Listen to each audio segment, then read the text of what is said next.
yang galau? Tidak ada. Ya. Jadi untuk yang galau, jangan usah terlalu pusing ya. Nanti ada lagi perbaikan berikutnya, insya Allah. Intinya kita itu punya kelebihan, Allah kasih kelebihan, Allah kasih kekurangan, ya. Jadi tidak perlu dipersedihkan. Insya Allah ada nanti hikmahnya. Jadikan itu penyemangat. Berarti di semester depan saya harus lebih keras lagi, lebih giat lagi, seperti itu. Oke. Jadi hari ini kita masuk materi tentang teks biografi. Sebelumnya sudah pernah dengar tentang biografi? Biografi. Coba siapa yang bisa bantu menurut pendapat masing-masing, menurut pendapat pribadi kalian, apa itu biografi semua? Teks biografi itu apa? Ada yang bisa utarakan? Biografi belum ada? Belum. Jadi biografi itu sama dengan teks yang menceritakan tentang perjalanan hidup, ya. Perjalanan hidup seseorang itu teks biografi. Jadi tentang perjalanan baik itu tokoh, seseorang yang ditokohkan, maupun cerita perjalanan hidup kalian sendiri itu disebut biografi. Berarti memang baru ini dengar kalimat biografi atau bagaimana? Sudah ya, cuman mungkin dilupa. Oke, kalau begitu kita lanjut. Ini pengertian teks biografi. Jadi biografi adalah teks yang menceritakan tentang kisah hidup seseorang, ya. Seperti yang Bapak sebutkan tadi. Jadi teks biografi itu menceritakan tentang kisah hidup, ya. Jadi pengalaman yang pernah dialami, dirasakan dari seseorang, dituangkan dalam sebuah cerita, sebuah teks, itu disebut dengan biografi. Kemudian biografi itu menyajikan fakta pengalaman hidup tokoh nyata. Jadi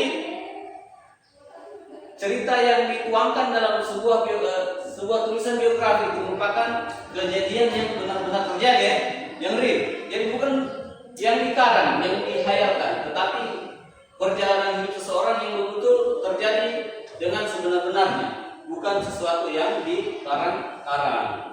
Kemudian berisi perjalanan hidup, latar belakang dan prestasi tokoh. Ya, jadi dituangkan di situ tentang latar belakangnya, dia itu seorang bekerja sebagai ini, kemudian perjalanan hidupnya seperti ini, apa saja prestasi yang pernah dia torehkan dalam hidupnya. Itu semua bagian-bagian dari biografi itu. Kemudian dituliskan untuk memberikan inspirasi dan teladan. Nah, ini tujuan utamanya. Boleh disebut ini tujuan utamanya, yaitu memberikan inspirasi dan teladan kepada orang lain. Dari pengertian biografi ini, ada yang bisa simpulkan kalau begitu biografi itu apa sebenarnya? Ada? Alif. Dan menurut Alif, biografi itu apa? Dari berbagai macam pengertian ini, silakan. Perjalanan hidup, ya, ini perjalanan hidup, ya, yang dituangkan dalam teks, sebuah teks itu dengan biografi. Ada lagi yang lain, maksudnya yang terniat dalam kepalanya, oh rupanya biografi itu ini. Reza ada? Kita pikirkan Rido. Ada yang bisa membayangkan ini biografi Tasya? Tidak ada? Oke. Ini strukturnya, ini B. Struktur teks biografi. Jadi yang pertama ada orientasi. Orientasi itu pengenalan tokoh dan latar belakang. Jadi dari bagian orientasi itu kita mengenalkan tokoh yang sedang kita tuliskan biografinya. Kemudian latar belakang tokoh itu sebagai apa kita tuliskan di situ. Kemudian yang kedua, peristiwa penting, kronologi kejadian, pengalaman dan berkembang. Jadi pada bagian kedua, pada struktur teks biografi bagian kedua itu mulai menuliskan tentang kronologi kejadian atau pengalaman tentang perjuangan orang tersebut. Jadi kita tuliskan pada bagian kedua pada struktur teks biografi. Dan terakhir reorientasi. Jadi pendapat penulis, pesan moral dan kesimpulan. Artinya penutup. Jadi sebagai penutup. Jadi reorientasi itu isinya tentang pendapat kita sebagai penulis, kemudian apa pesan moral yang dapat dipetik di situ kita sampaikan pada bagian akhir itu dan kesimpulannya. Jadi seperti itu. Itu struktur dari teks biografi. Jadi ketika membuat teks biografi, struktur ini harus termaksud, harus ada di dalam teks biografi yang sedang kita susun. Baik bagian orientasi, peristiwa penting, kemudian reorientasi.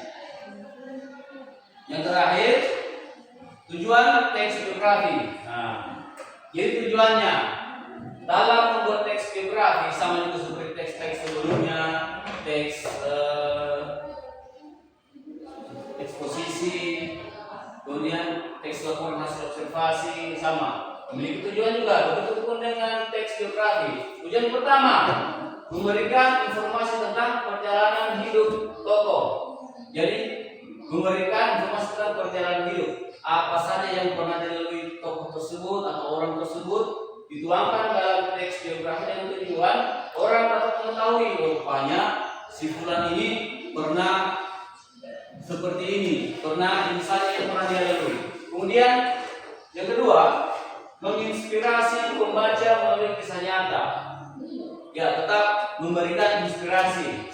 Jadi bagaimana caranya menghadirkan inspirasi kepada orang lain melalui kisah yang kita tuliskan.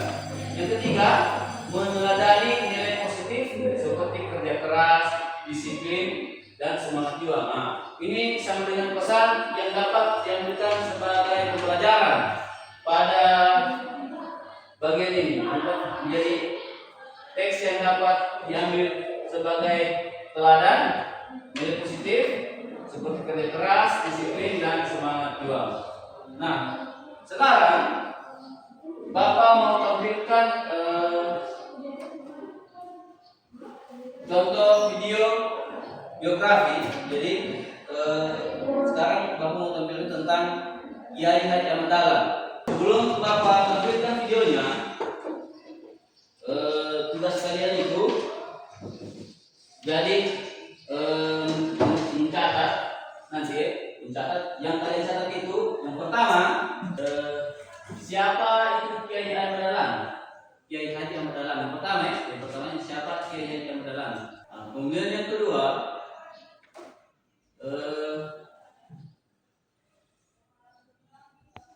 apa prestasi dari Kiai Haji Ahmad Dahlan. Sudah. Yang terakhir ini apa pesan yang dapat kalian ambil dari video biografi yang akan kita lihat nanti.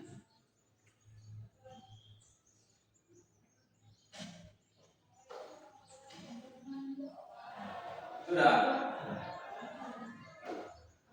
Sudah ya? Siap?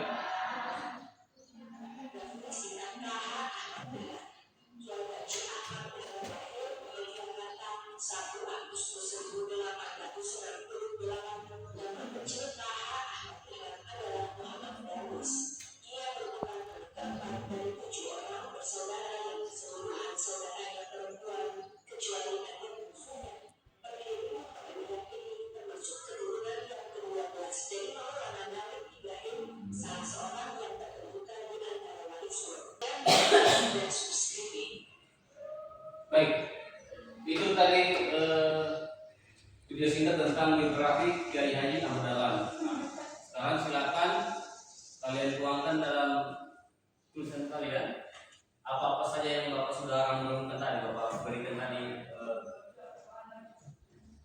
tugasnya. Silakan. Ya, gimana Alex? Oke, jadi tadi kan sudah ada video yang disampaikan. Tadi ada beberapa video yang menerangkan tentang pendidikan dari Kiai mendalam. Jadi di situ dia membuat organisasi apa tadi?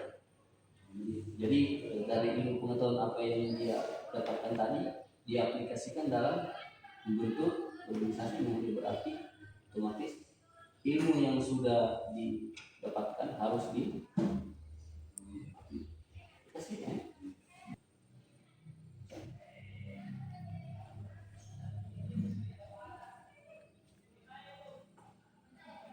Ada kendala yang dihadapi? Ada. Tadi Bapak lihat ini kurang semangat, belum ada yang dipikir. Kenapa? Kalau terkait nilai itu kalau ini tidak usah dikhawatirkan, ada waktu untuk memperbaiki lagi, gitu. Jadi masing-masing kita itu kalau kasih kelebihan kekurangan, jadikan itu pembelajaranmu semangat lagi belajar. Jangan putus asa, jangan lantaran begitu sudah mau pindah sekolah. Insya Allah karena begini, guru itu bukan hanya mengambil nilai atas hasil kerja kita secara teks, tapi tingkah laku, kepribadian kita. Walaupun nilaimu itu 100, tapi kalau kau kurang aja, tidak ada nilainya itu di mata guru. Tapi walaupun nilaimu itu poinnya 0, tapi kau rajin sekolah, bagus masuk di kelas, tidak membantah guru, insya Allah guru itu bersih hati memberikan nilai seperti itu ya. Hanya pertimbangan usaha, mana deh? Sekarang sudah selesai semua, udah ya. Nah, sekarang Bapak minta Bapak tugaskan kalian untuk mengerjakan satu-satu ya hasil tulisan kalian. Jadi dari tugas tadi. Siapa yang bisa pertama jadi dimulai? Ridho. Ayo silakan coba. Hah? Sudah. Belum, oke. Silakan Tasya. Begitu. Siapakah Kiai Haji Ahmad Dahlan itu? Kiai Haji Ahmad Dahlan adalah pendiri Muhammadiyah. Apa prestasi dari Kiai Haji Ahmad Dahlan? Dia mendirikan organisasi Muhammadiyah, pelopor pemburu pendidikan Islam, mendirikan banyak sekolah modern, mendorong peran perempuan melalui Aisyah. Apa pesan yang dapat diambil dari Kiai Haji Ahmad Dahlan? Pentingnya pendidikan untuk kemajuan umat, berani melakukan perubahan ke arah yang lebih baik, ikhlas berjuang tanpa pamrih, mengutamakan persatuan dan kerjasama. Ya, tentang untuk apa yang selesai. Jadi yang dituliskan sudah bagus, hasilnya sudah bagus. Nanti sedikit dikatakan lagi ya, hasil jawabannya sudah bagus. Artinya sudah selesai dengan apa yang ditanya. Kemudian ada lagi yang siap selanjutnya. Satu, siapa Kiai Haji Ahmad Dahlan? Kiai Haji Ahmad Dahlan adalah pahlawan nasional yang mendirikan organisasi masyarakat berbasis Islam, yaitu Muhammadiyah. Kedua, apa prestasi Kiai Haji Ahmad Dahlan? Pelopor pendidikan modern Islam dengan mendirikan sekolah. Apa pesan yang dapat diambil? Mempergunakan ilmu dengan sebaik-baiknya seperti Kiai Haji Ahmad Dahlan yang telah menuntut ilmu dari Mekah dan mempergunakannya dengan sebaik-baiknya. Oke, tulisannya sudah bagus. Jadi tangguh untuk teman lain-lain. Ya, baiklah. Jadi kita telah sampai pada akhir pembelajaran. Jadi tadi kita sudah sedikit mempelajari ya tentang apa itu teks geografi, bagaimana apa itu pengertian teks geografi, apa saja strukturnya, ciri-cirinya, tujuannya apa. Sekarang untuk menguji sampai mana kepahaman kalian tentang teks geografi, kamu mau bertanya, siapa yang bisa jawab itu tentang apa itu pengertian teks geografi? Silakan diklarifikasi. Pengertian geografi itu adalah teks yang menceritakan tentang hidup seseorang. Ya, yang diceritakan tentang hidup seseorang. Sudah, bagus, tepuk tangan dulu. Kemudian pertanyaan selanjutnya, siapa yang bisa jawab? Bisa bantu Bapak apa itu, apa saja struktur teks biografi? Ada? Saya Oke, kasih silakan. ada tiga, ada orientasi penentuan tokoh, yang kedua peristiwa atau masalah perjalanan hidup dan perjuangan tokoh, yang ketiga reorientasi penutup berisi kesimpulan atau pandangan penulis. Ya, sudah benar. Kita. Ya, kemudian yang terakhir, apa saja tujuan dari teks biografi? Ya, silakan Ali. Memberikan informasi tentang perjalanan hidup tokoh. Ya, sudah. Ya, jadi seperti yang disampaikan Alif tadi ya, tujuannya untuk memberikan pembelajaran tentang pengalaman hidup seorang tokoh ya. Oke, jadi Bapak anggap kalian sudah sedikit memahami tentang apa itu teks biografi. Nanti pertemuan berikutnya insya Allah kita lebih perdalam lagi tentang teks biografi. Insya Allah di pertemuan berikutnya kalian akan bertugaskan membuat biografi kalian sendiri ya. Siap? Siap. Jadi mungkin untuk pertemuan kita kali ini sampai di sini. Apabila ada kata-kata dari Bapak yang kurang berkenan di adik-adik semua, Bapak mohon maafkan. Sekian dari Bapak. Assalamualaikum warahmatullahi wabarakatuh. Waalaikumsalam.